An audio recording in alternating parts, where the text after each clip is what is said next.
Everybody, नमस्कार। उम्मीद है आप सब अच्छे होंगे, मज़े में होंगे। आज का थंबनेल देख के आपको पता चल गया होगा कि आज का टॉपिक किस बारे में है, राइट? टाइटल देख के समझ में आ गया होगा कि today what we are going to discuss. Yes, we are going to discuss about the bulldozer raj. We are going to discuss about states who are using bulldozer as their weapon to intimidate minorities. Okay जो majoritarianism है उनका rule दिख रहा है यहाँ पे. So they are so many things we are going to discuss here and this is equally important for what, equally important for your GS1, equally important for your GS2. Why GS1? Because वहाँ पे क्या है, Indian society है. Okay और GS2 में क्या है, वहाँ पे है सोशल जस्टिस. इन दोनों का एक बहुत ही अच्छा ब्लेंड आपको दिखने को मिलेगा, क्योंकि here we are going to cover communal violence, here we are going to cover communalism. Okay, these are very very sensitive topic, very important topic. दो एग्जाम में डायरेक्ट क्वेश्चंस नहीं आएंगे इससे, लेकिन हमारे सब्जेक्ट का, हमारे सिलेबस का ये पार्ट है, right? So it is essential important. यहाँ पे ये जो इमेज आप देख रहे हो, ये एक वायरल इमेज है, वायरल वीडियो है इस बच्चे का. बहुत ही दर्द हुआ था मुझे, बहुत दुख हुआ था जब लल्लन टॉप के एक न्यूज़ रिपोर्टर ने इस बच्चे से पूछा कि बेटा आप क्या कर रहे हो, ये आप इकट्ठा क्यों कर रहे हो कूड़ा. बच्चे ने कहा कि ये हमारे घर का हिस्सा है, इससे हमारा चलता है. रिपोर्टर ने पूछा क्या चलता है इससे. बच्चे ने कहा इससे हमारा खाना पीना, घर दुकान, परिवार चलता है. और ये बुलडोज़र से तोड़ दिया गया था. ये जो सेंसिटिव इश्यूज़ हैं, इस बच्चे की क्या गलती है उस कम्युनल वायलेंस में जो इलीगल इमिग्रेंट्स बता रहे हैं आप, या फिर इलीगल इंक्रोचमेंट बता रहे हैं, इस बच्चे की क्या गलती है, इसके परिवार की क्या गलती है. हम इन्हीं चीज़ों के बारे में आज बात करेंगे. हियर आप देख सकते हो that viral video from Jahangirpuri house bulldozed boy collected coins from pile of rubble. अच्छा मुझे ये बताइए, जेसीबी का फुल फॉर्म क्या होता है? ठीक है, जेसीबी मशीन्स आप सबने सुनी होगी नाम उसका. जेसीबी का फुल फॉर्म क्या होता है और इसका हेडक्वार्टर कहाँ है? बहुत बेसिक क्वेश्चन है, आई नो कि मज़ेदार नहीं है, क्या पूछ रहे हो सर आप, बट क्या होता है जेसीबी का फुल फॉर्म आपको पता होना चाहिए, और इसका हेडक्वार्टर कहाँ है. ठीक है, तो चलिए शुरू करते हैं हम आज का जो एडिटोरियल है, एनालिसिस है. तो मेरा नाम सिद्धार्थ है, मैं आपका मेंटर, एडुकेटर, मॉडरेटर, ठीक है, कभी कभी इंटरव्यूअर भी बन जाता हूँ. आपको देखने को मिलता है कि मैं कभी यूपीएससी भवन चला जाता हूँ, कभी ओल्ड राजेंद्र नगर चला जाता हूँ. आपके लिए ही जाता हूँ और किसी के लिए नहीं, अपने लिए नहीं जाता हूँ, ताकि आपको नई इन्फॉर्मेशन मिले, नई स्ट्रेटजीज पता चले, नए डिमेंशंस पता चले. भाई एस्पिरेंट्स कैसे तैयारी कर रहे हैं, सीनियर्स आपके कैसे प्रिपेयर कर रहे हैं, रैंकर्स, टॉपर्स क्या स्ट्रेटजी फॉलो कर रहे हैं. ओके, अच्छा एक और बात, आज है 25 अप्रैल. ओके, 25th April आज है सोमवार, which is Monday. Can you guys tell me, yesterday was 24th April. What was the importance of 24th April in our Indian Constitution, in our judiciary system, in civil services examination? हाँ, कल सचिन तेंदुलकर का birthday भी पड़ता है, that's no doubt. लेकिन 24th April को क्या हुआ था, और जो मुझे बताएगा इस बारे में कि 24 अप्रैल को और क्या क्या हुआ था इंडियन कॉन्स्टिट्यूशन में या फिर इंडियन जुडिशरी सिस्टम में, लिटरली आप अपना नंबर शेयर करना कमेंट में या फिर वहाँ पे स्पेस में हमारे, मैं लिटरली आपको पर्सनली कॉल करूँगा, फिर we will discuss the strategies. Okay, next up, ये जो हमारा कम्युनिटी स्पेस है, यहाँ पे हम अपने वीडियोस और जो पीडीएफ है, ये जो प्रेजेंटेशन आप देख रहे हो, उसके लिंक मैं शेयर करता हूँ ताकि आप पीडीएफ डाउनलोड कर सको और आप पढ़ सको, कंटेंट आपको ईजिली मिल जाए. Okay, in case you have not joined, please आप उसको ज्वाइन कर सकते हैं. और आपको पता नहीं है अगर कैसे ज्वाइन करना है, तो ये वाली वीडियो आप देख लीजिएगा, ट्यूटोरियल है how to join civils daily IAS community channel, community space. आप वहाँ पे आके इन सारे बेनिफिट्स का फ़ायदा उठा सकते हैं. Over the period of time दोस्तों, लास्ट वीक हमारा बहुत बिजी वीक रहा है. We have posted couple of new videos जिसके काफ़ी अच्छे व्यूज़ गए हैं, रीचेस गए हैं, लोगों ने काफ़ी पसंद किया है. प्लीज़ आप देखिएगा, ये सारे वीडियोस आप ज़रूर लाइन करके देखिएगा. 1 घंटे के अंदर सब खत्म हो जाएंगे, but you will get a great strategy. आपका एक फोकस्ड क्लियर हो जाएगा, डाउट्स क्लियर हो जाएंगे. ओके, हम आगे चलते हैं. आगे जाने से पहले I would sincerely request you guys to press the bell icon to subscribe to our channel and share करते रहिएगा अपने ग्रुप्स में, व्हाट्सएप ग्रुप्स में. ठीक है, और इन केस अगर आपको डाउट होता है तो हमारा 1-to-1 मेंटरशिप फॉर्म है जो कि डिस्क्रिप्शन बॉक्स के लिंक में दिया गया है. प्लीज़ उस फॉर्म को भरिए. हमारी टीम आपको कॉल करेगी 24 घंटे के अंदर and we will discuss about your plan, your strategy, ताकि हम आपके डेली चैलेंजेस को सॉल्व कर सकें, प्रॉब्लम्स को एलिमिनेट कर सकें. चलिए, चलते हैं हम अपने आज के आर्टिकल पे, डीमोलिशिंग द रूल ऑफ लॉ। आप ये देख रहे हो पिछले 21 तारीख से लेके 21 से लेके और आज 25 है। बहुत ज़्यादा ये वायरल है, ये न्यूज़ में भी है। आखिर what is it all about? देखिए, मैं न्यूज़ की तरफ मैं नहीं जाऊंगा, मैं आपको बताता हूँ कि यूपीएससी के टर्म्स में ये जो कंसेप्ट, ये जो टर्म्स आ रहे हैं वो बहुत इंपॉर्टेंट है आपके लिए जानना। जैसे कि रूल ऑफ लॉ होगा, जैसे कि मेजोरिटेरियनिज्म हो गया, जैसे कि इंक्रोचमेंट, इलीगल इंक्रोचमेंट हो गया, जैसे कि कम्युनल वायलेंस हो गया। ये सब हमारे सिलेबस का पार्ट है, ये इंपॉर्टेंट है। और आप एडमिनिस्ट्रेशन में जा रहे हो, आप आईएएस पीसीएस और आईएफएस ऑफिसर्स बनने जा रहे हो, राइट?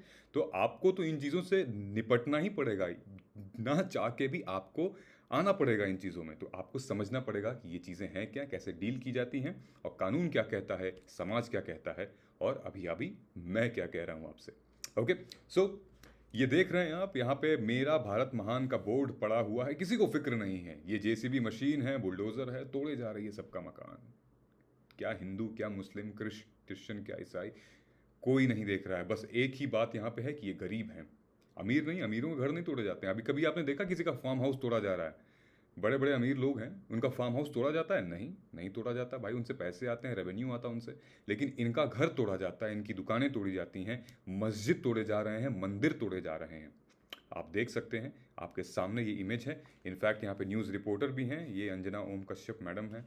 ये इसका जूम व्यू है। सो रूल ऑफ लॉ की क्या क्या बात हो रही है?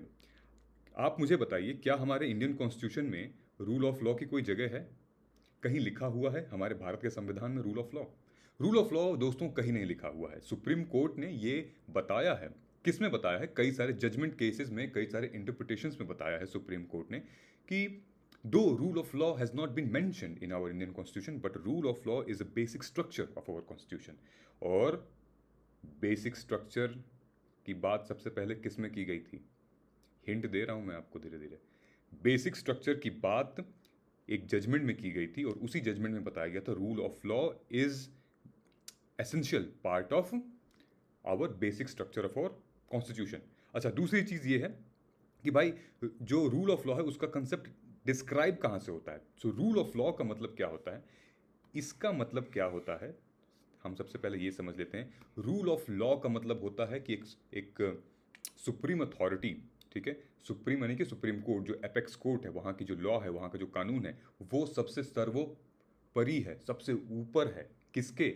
ऑल दी गवर्नमेंटल फॉर्म, जितने भी यहाँ पे एक्शंस हैं, जितने भी अथॉरिटी है, सबसे ऊपर है क्या? Rule of law. चाहे वो एग्जीक्यूटिव हो गया, चाहे वो लेजिस्लेटिव हो गया। ओके, जहाँ पे जितने भी इंडिविजुअल के बिहेवियर हैं, इंडिविजुअल के एक्शन हैं, उन सबसे ऊपर रहेगा रूल ऑफ लॉ, ठीक है।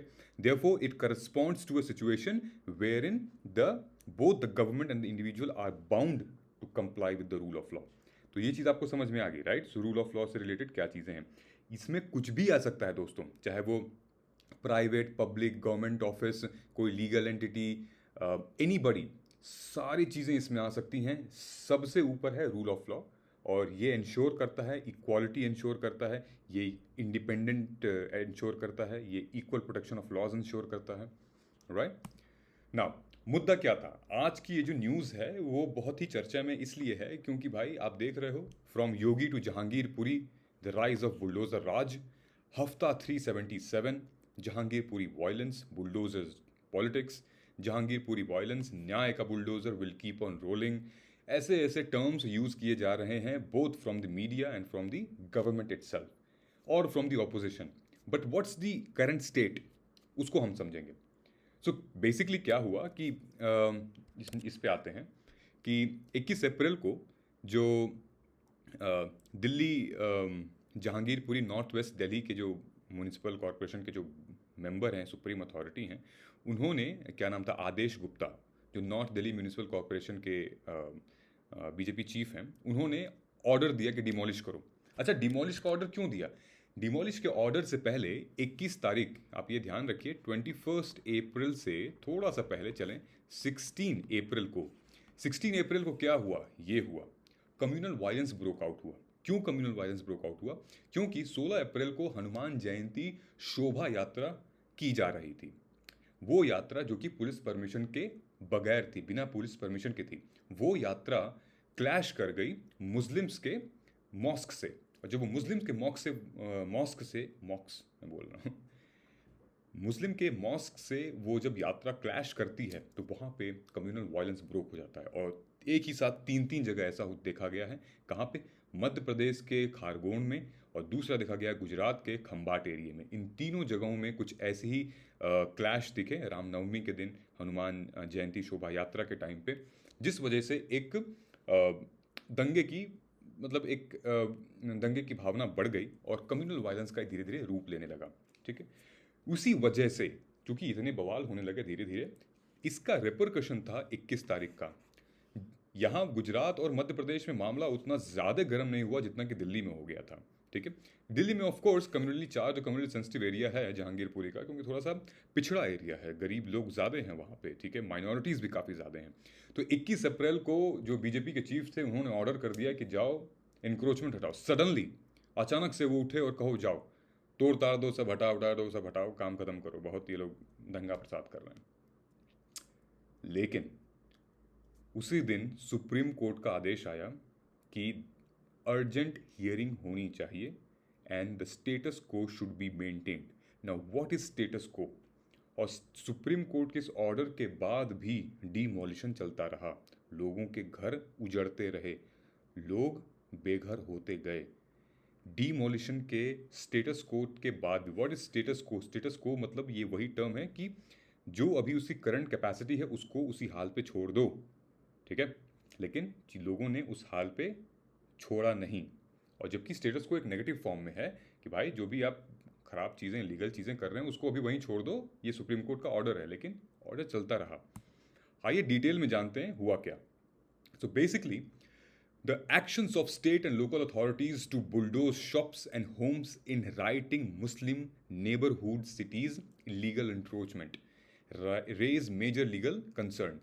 दो लीगल कंसर्न के बारे में बात हो रही है यहाँ पे। पहला है, एक लेवल ऐसा है कि ये लेवल इंश्योर करता है, ये लेवल दिखाता है कि ये जो एक्शन, ये जो तोड़फाड़ हो रही है, बुलडोजर राज जो चल रहा है, ये एक एक्चुअली डिसरेस्पेक्ट है, डिसरिगार्ड किया है जुडिशियल सिस्टम को, जो जुडिशियल एक्टिविटीज़ हैं उनको डिसरिगार्ड किया है। और दूसरा ये है कि एक ब्रूट पावर, एक बहुत ही ताकतवर एक राज्य होता है, जैसे ऑटोक्रेसी होते हैं, ओलिगार्की होती हैं, अथॉरिटेरियनिज्म होता है। यहाँ पे मेजोरिटेरियनिज्म की बात आ रही है कि आपने हमारे पीएम को गाली कैसे दी, आपने हमारे राज्य को गाली कैसे दी, आपने हमारे हिंदू जो शोभा यात्रा थी उनको गाली कैसे दी, क्योंकि भाई ये लोग तो मेजोरिटेरियनिज्म में है और मेजोरिटेरियनिज्म का कानून जीतता है क्योंकि ये लोग ज़्यादा मात्रा में हैं और इनका जस्टिस ही माना जाएगा। तो this is how the majoritarianism justice की बात हो रही है यहाँ पे। Okay, so at another level it conveys the cynical use of brute state of power for collective punishment under the basic tenet of criminal law। अब illegal encroachment की जब हम बात करें तो दिल्ली इकोनॉमिक सर्वे हुआ था 2008-9 के बीच में, जहां पे कहा गया है कि दिल्ली में लगभग सिर्फ 24% ऐसी कॉलोनीज हैं जो कि प्लान्ड हैं। आप ये सोच लीजिए, अगर आप दिल्ली में हैं तो अभी भी आप शायद अनप्लान्ड एरिया में रह रहे होंगे। In fact 64% of people who are living in Delhi, they are living in an unplanned society और कॉलोनीज, राइट, जो कि झुग्गी झोपड़ी जिनको कहा जाता है। ठीक है, लेकिन जो दिल्ली का मास्टर प्लान था, दिल्ली मास्टर प्लान 2014, जो केजरीवाल जी ने अभी कुछ टाइम पहले अनाउंस भी किया था, दैट एक्नॉलेजेस, वो ये मानता है, ये एक्नॉलेज करता है कि भाई दिल्ली में इनफॉर्मेलिटी है। ठीक है, and it stated that such unplanned areas emerged at high density mix use of hubs providing affordable options for housing micro small and medium enterprises. ये एक्नॉलेज करता है, फिर क्यों तोड़फाड़ यार, फिर क्यों लोगों का घर आप बर्बाद कर रहे हो, right? So within the web of such urban in informality people make claims over property through various legal and political. अब लोग क्या करते हैं कि कई लोग अटैच्ड होते हैं पॉलिटिशियन से, कई लोग अटैच्ड होते हैं लीगल फ्रेंड्स के थ्रू, वो लोग कागज़ पत्तर अपना बनवा के और वो एक लीगल डॉक्यूमेंट प्रेजेंट भी कर देते हैं कि देखो हम लीगली, मतलब यहाँ पे जायज़ है मेरा काम करना, दुकान लगाना, ये पर्ची भी मिली है एमसीडी की तरफ से। और ये हुआ भी है। दिल्ली में जो इलेक्शंस हुए थे 2020 में, वहाँ पे यूनियन गवर्नमेंट ने पीएम उदय नाम से एक स्कीम चलाई थी, अनऑथराइज्ड कॉलोनीज इन दिल्ली आवास अधिकार योजना। इस योजना के तहत, इस स्कीम के तहत ये कन्फर किया जाता है कि जितनी भी अनऑथराइज्ड कॉलोनीज हैं उनको प्रॉपर्टी राइट्स दिया जाएगा। तो जब ये बात थी, फिर क्यों उखाड़ा गया। फिर क्यों दुकानें बस्तियां गिराई गई? जिनकी बस्तियां गिराई भी गई हैं उनके पास तो एमसीडी का पूरा सर्टिफिकेट है, पूरा कागज़ पत्तर रेडी है उनके पास। सो बात यहाँ आती है कि चाहे कोई भी सरकार हो, चाहे कोई भी कानून यहाँ पे मौजूद हो, क्या कहता है, irrespective of legal status of this settlement, no public authority can demolish building without giving affected parties a chance to be heard. मौका मिलना चाहिए उन लोगों की बात सुनने का, उन लोगों को मौका मिलना चाहिए कि उनकी अपनी बात रखने का, तब जाके आप उनकी मकान है और प्रॉपर्टी है वो गिरा सकते हो बिना पूछे। ये तो वही बात हो गई ना यार कि सज़ा क्या है उनकी? कोई सज़ा भी नहीं, कोई अपराध भी नहीं है, कोई उन पे चार्ज भी नहीं, कोई धारा भी नहीं लगी है, बिना कोर्ट में गए हुए, बिना चार्ज फाइल किए हुए, चार्जशीट फाइल किए, बिना एफआईआर फाइल किए आप इतना बड़ा जुल्म कर दे रहे हो उनके खिलाफ, इतना बड़ा रिस्पॉन्सिबल वो बना दे रहे हो, आप उनको क्रिमिनल एक तरीके से बना दे रहे हो। That is wrong, right? So यहाँ पे कहा गया है कि neither the Delhi municipal corporation act 1957 nor the Delhi development act DDA 1957, ये दोनों एक्ट में भी ये अलाउ नहीं करते हैं कि किसी भी अथॉरिटी को कि भाई डिमोलिश कर सके कोई भी permanent building without advance notice. और यहाँ पे तो तुरंत मामला लिया गया था, ठीक है? तो section 343 of Delhi municipal corporation act 1957 ये अलाउ करता है कॉर्पोरेशन को कि भाई आप बिल्डिंग डिमोलिश करिए, लेकिन there has to be order of demolition shall be made unless a notice is served to given the affected person। भाई ताकि जिसकी बिल्डिंग आप गिरा रहे हो उसको नोटिस दो कि आप खाली कर दो यार, या फिर आप इधर चले जाओ, उधर चले जाओ, आप अपना रैन बसेरा इधर उधर कर लो, ताकि बिल्डिंग जब गिरे तो आपको पर्सनल नुकसान ना हो उतना। लेकिन ऐसा नहीं किया गया, ठीक है? तो एक reasonable opportunity of showing cause why shall order shall not be made, ये होना चाहिए। ये देखिए, ये मोदी जी की फोटो है और यही चीज़ इन्होंने लॉन्च की थी यहाँ पे अनऑथोराइज कॉलोनीज इन दिल्ली के लिए। अच्छा, प्रोटेक्शन अगेन एविक्शन, ये इंपॉर्टेंट यहाँ पे इसलिए आता है क्योंकि इससे रिलेटेड 2019 में एक जजमेंट भी आ चुकी है। जजमेंट ये आई थी कि अजय मकान वर्सेस यूनियन ऑफ इंडिया, माकन मकान श्योर जो भी कहते हैं इनको, तो Ajay Maken versus union of India 2019 में जहाँ पे एक केस आया था कि भाई the case concerning the legality of demolition of Shakur Basti, Delhi में एक शकूर बस्ती है, मुस्लिम एरिया भी है वहाँ पे। So held that no authority, ये दिल्ली हाई कोर्ट का जजमेंट है कि that no authority shall carry out eviction without conducting a survey, बिना सर्वे के भाई आप लोगों को बाहर नहीं निकाल सकते घर से और डिमोलिश नहीं कर सकते, ठीक है? Consulting population that it seek to evict and provide adequate rehabilitation for those eligible. और यहाँ पे दो तीन चीज़ों के बारे में बात की है। क्या? Right to the city, Delhi government ने कहा कि invoking the idea of right to the city and right to the adequate housing from international laws, and the court held themselves that slum dwellers possess ये दोनों right to the city and the right to adequate housing should be protected from forced and unannounced eviction, ठीक है? अगर कोई उसमें से बढ़िया तेज तर्राक बंदा हो, पढ़ा लिखा, तो फाइल भी कर सकता है इस डिमोलिशन के अगेंस्ट ये केस इस बेसिस पे, क्योंकि दिल्ली हाई कोर्ट का एक जजमेंट था, राइट? दूसरा जजमेंट था 2010 में भी, ये तो 2019 की बात है, Sudama Singh versus government of Delhi, mandated that the state should comply with fair procedure. Fair, यहाँ पे आप देखिए फेयर प्रोसीजर की बात की गई है, before undertaking any eviction which go further crystallize in Delhi slum and J rehabilitation and relocation policy 2015। ये जो जजमेंट ली है दिल्ली सरकार ने, ये जजमेंट इंटरनेशनल लॉ से रिलेटेड है। इनफैक्ट ये जजमेंट साउथ अफ्रीका के एक जजमेंट से रिलेटेड है। साउथ अफ्रीका में एक जजमेंट हुई थी जहाँ पे मीनिंगफुल इंगेजमेंट के बारे में बात की गई थी विथ रिलोकेशन प्लान। ये आप देख सकते हैं, occupiers of 51 Olivia road, Berea township versus city of Johannesburg, that constitution court of South Africa has held that public authority should engage meaningfully and in good faith with the affected group of, and the court facilitate an agreement that ensures affordable and safe accommodation for the occupiers। इससे लिया गया था, Delhi high court ने ये चीज़ें बोरो की थी south Africa के इस जजमेंट से। अच्छी बात है, चीज़ें बोरो करनी चाहिए अगर जनहित में, समाज के कल्याण में, लोगों के प्रोटेक्शन में अगर बात हो रही है तो।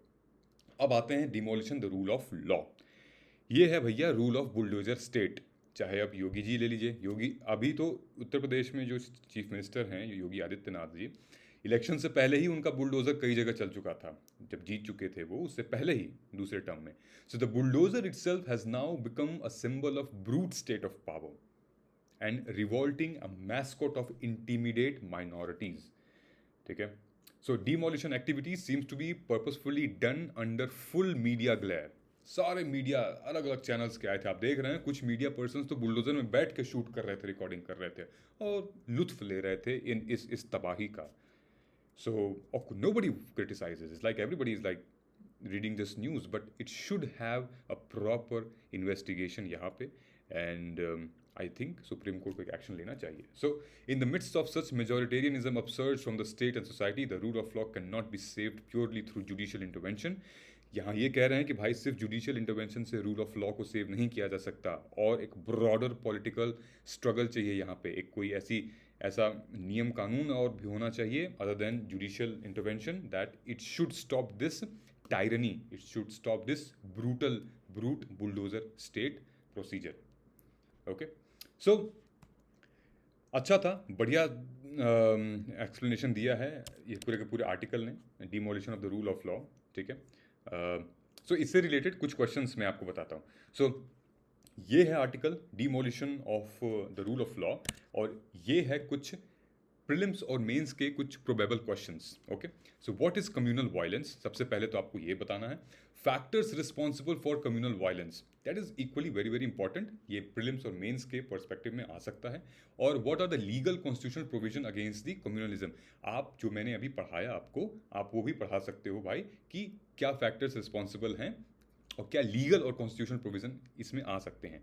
What are few immediate cause for riots, what are the measures to deal with communal violence, and what role does technology can play in curbing instigating communal violence. इन सब के आंसर आप मुझे लिख के बताइए, आपके प्रैक्टिस के लिए भी बहुत मज़ेदार होगा. हमारे स्पेस में, कम्युनिटी स्पेस में लिंक नीचे दिया गया है, आप उसमें आएँ, इन सब के जवाब लिखें, आपकी खुद की भी नॉलेज, आपकी खुद की भी प्रैक्टिस, रिवीजन भी बढ़ेगा. ओके, तब तक आप अपना ख्याल रखिए दोस्तों. Please do not forget to like, share and subscribe and comment. मिलते हैं हम अगले एनालिसिस में. आप अपना ख्याल रखिए. जय हिंद.